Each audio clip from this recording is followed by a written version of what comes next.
Sitting out here on Lake Austin on a beautiful Sunday morning. Got people in their kayaks, fishing. It is peaceful. That right behind me is Mansfield Dam. Guys, I was thinking about this and it kind of struck me. I came to this realization, and I'm not a rocket scientist, but I realized there are people that want to buy houses in Austin, Texas, or somewhere else in Central Texas. But with interest rates being as high as they are right now, they don't really know how to do it. They're scared, they're terrified. They don't want these high interest rates. They don't want to waste that money. That's what's in their mind because they're seeing all these doom and gloom headlines and stuff. But the realization came to me that it is a better time to buy a house right now than it was when interest rates were at like 3 and 3.5% back in 2021. So what I'm going to do in this video is I'm going to break down the math.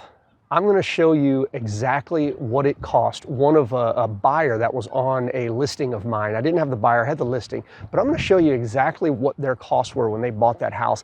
And then I'm going to run the same scenario with a person buying right now in 2023. And guys, math doesn't lie, data doesn't lie.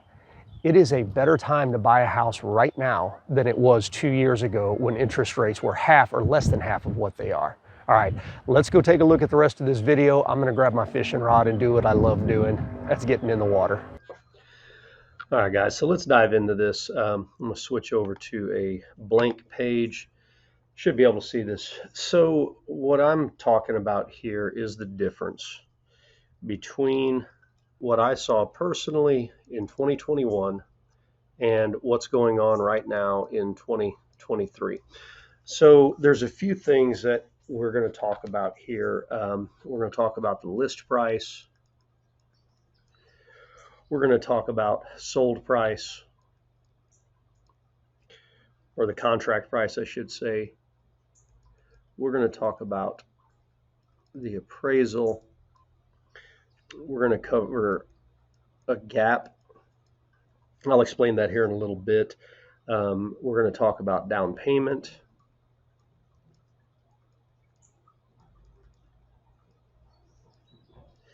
Couple other things as we go too, but the basic scenario is I was a listing agent on a house in 2021.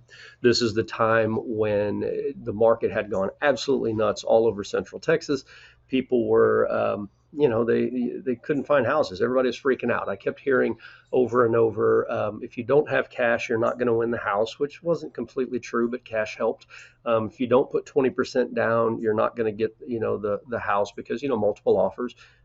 As a listing agent at the time, I would look at 20% or 25% down as a more solid offer for a lot of reasons. But it was true, not a lot of people with FHA 3.5% down or 5% down. Not a lot of people were winning bidding wars back then. So the house that I'm talking about specifically, okay, it was listed at $700,000.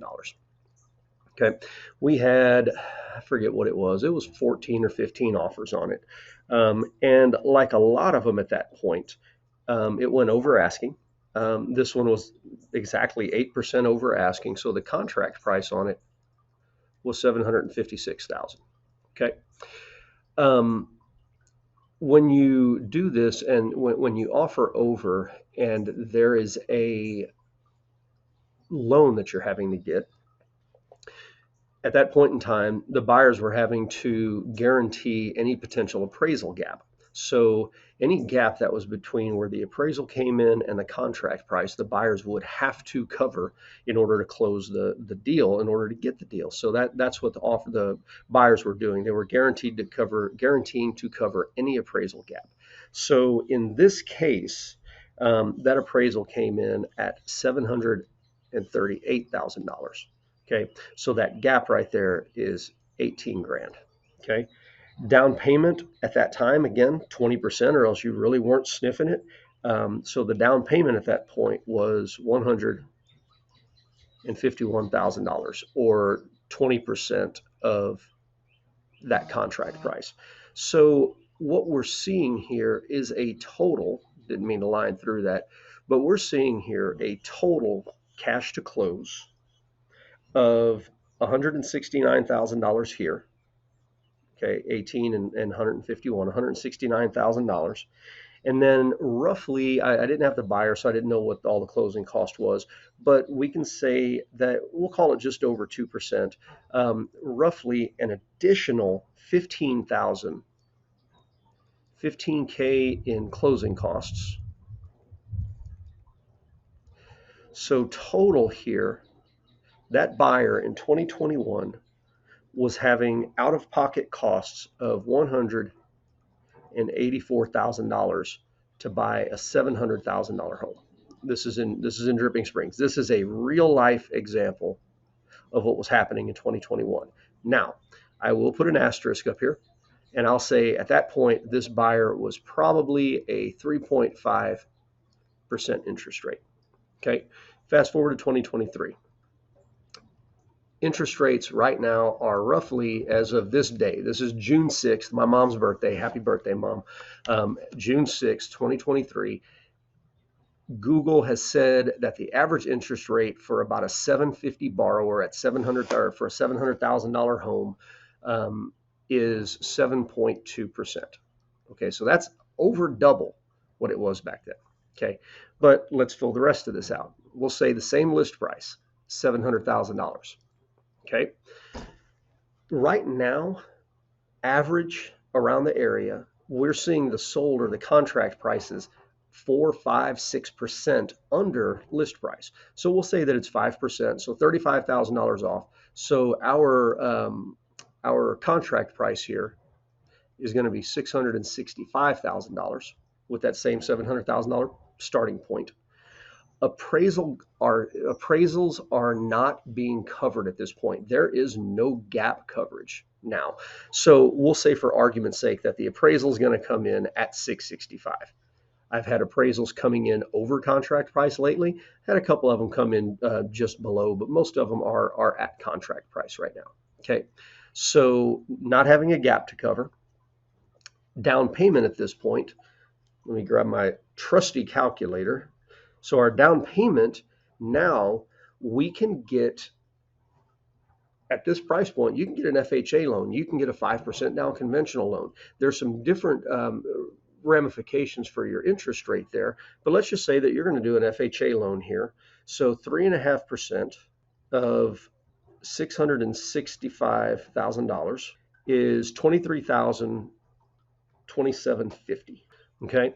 So my closing costs on this are still going to be roughly the same. It'll be a little bit lower because the sold price is lower. But if we go 2.5% of the sold price, $14,630. Okay, so a little bit lower.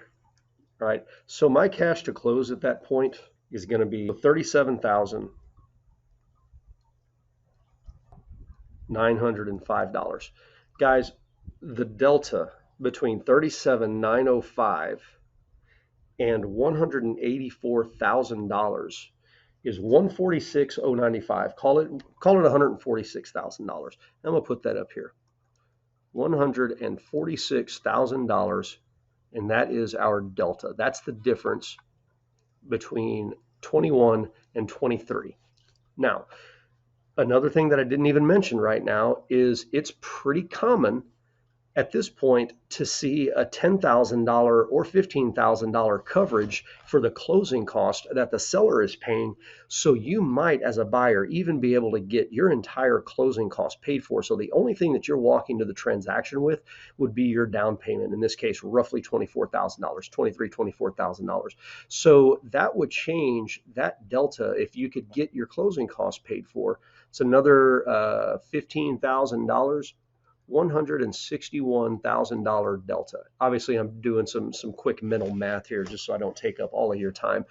But that's what the raw numbers look like between 21, when you were in bidding wars and you were having to cover gaps. If there were appraisal shortages, you were having to bring 20% down, you were having to cover your closing costs, versus now when you don't have a gap, when you don't have to put down 20%, you can put down 3.5% in most cases, as long as you stay in the conforming loan limits, or 5% if you want to do a conventional, or 10% or 15%. You can choose your down payment, and you can have the seller pay for your closing costs.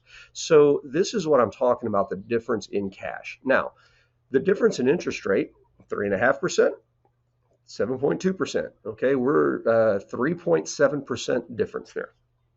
All right.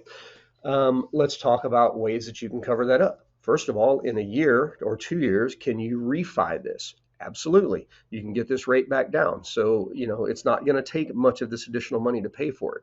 What happens if you invest $161,000 into something else? I mean, you just closed this house for 37 or 24,000. So what if you bought another house with this and turned it into an investment property? And now instead of just paying out, you can use that money to generate additional money. That's going to close the gap here. Or if you just invested in I don't know, a mutual. I'm not a stockbroker or a money market money advisor, so I don't know. But my point is that there are a lot of different ways you can make up that other 3.7% difference in that interest rate, in addition to potentially refining down the road. Guys, from a numbers standpoint, and I'm going to get into the actual payment numbers on this a little bit later in the video. But from a strictly money out of pocket standpoint, you tell me, does it make more sense to buy a house now in 2023? Or did it make more sense to buy one in 2021 when the market was hot and it was 3%, 3.5% interest, or 3% interest, or 4% interest, whatever it was? Which one makes more financial sense? To me, I will tell you that I personally feel like it makes more financial sense now. You can get further ahead because you are less out of pocket right now. That's just raw data, raw numbers. Now look, I get it. That's not the end of the story. In 2023, your mortgage payment would be way higher. That's why I brought in my buddy, Steve Babcock. He's a mortgage loan originator, and he can speak on this way more intelligently than I can. That's why I asked him to come in and do this segment for me. Now, this is the kind of content that you're looking for, an agent that can actually have an intelligent conversation with you around numbers, whether it's a good time to buy a house, whether it's a good time to sell a house, or whether it's not a good time to sell a house. Make sure you subscribe to this YouTube channel, hit the bell notification so you get notified whenever I put out new content, because I do it at least twice a week. I'm doing it all the time. And also, if you want to have this conversation in person, call me or text me or email me, whatever. Just reach out to me. I love having conversations like this. Now, let's go see what Steve's got to say on the subject. Chris did a video, and I wanted to add to it. He actually tasked me to give you some numbers. So I'll tell you, if you look back at Chris's scenario here, the 2021 scenario, I calculated a little bit of the numbers myself, and I decided to use $575,400 for the loan amount with no mortgage insurance, right? Because they were putting 20% down, and they had 3.5% interest rate, okay? Well, their payment is going to be, well, by the way, I should mention, I'm not using taxes or insurance because each home should have roughly the same taxes and insurance. Because we use the same price house, and I'm assuming the same neighborhood, right? So I can just get rid of those to compare the differences. And so the payment then for the home, which is what I said, is $2,584. So it's going to cost you for the 2021 home, it's going to cost $2,584. But remember, you had to pay $184,000 extra for the home in Chris's example. Okay, now the 2023 home. All right, well, I'm going to use a loan amount of $631,750 for the loan amount. That was 5% down with mortgage insurance, okay, at 7.2%. Now, everybody's a little different on mortgage insurance, so I guessed on that one, but it's an educated guess, all right? Now, the payment on this one is like $4,393.29. That's an increase of like $1,809 a month. That's a lot, $1,809 more a month. But remember, you didn't have to pay over asking for the home. You paid $37,905 for the home, and you saved $146,095 more than in 2021 in Chris's scenario. Okay. Therefore, if you divide the increased payment of 2023 by the amount that you had to pay extra in 2021, it would take you more than, ready for it, 80 months to break even on the same home. That's like 6.7 years. So you'd have to spend 6.5 years in your home, roughly, just to get to the point where you spent the same amount of money on the last one. Well, the forecast that I heard just yesterday in my company meeting is that within about a year, we should be seeing Fed funds rates dropping like a rock down to 1%. They won't have any choice, apparently. Again, anybody who says that definitively doesn't really know anything, right? Nobody can really predict these things. They'd be on E-Trade all day. But, unless you're Warren Buffett, even he's actually not that good. So long story short, though, is that a lot of the smart guru minds out there are thinking we're going to refinance soon. So if you bought right now, forget about a 6.5 year break even. What if you could refinance next year? You shaved 5 years off the whole process, basically. So, hey, I think it's a really good time to buy. Now, there you go. I laid out my case for why I think it's a better time to buy right now, even at 7% interest than it was back in 2021 when interest rates were even lower than 3.5%. If you don't think I'm right, tell me. I really want to hear it. I want you to try to convince me of why this is a bad time to buy a house. I just don't believe it right now. So if you can prove me wrong, I'll let you know. I'll come right out and say that I was wrong, but you got to let me know to see how I react to it. All right, guys. Again, if this is the kind of content you're looking for on YouTube, make sure you like and subscribe. We'll talk to you next time.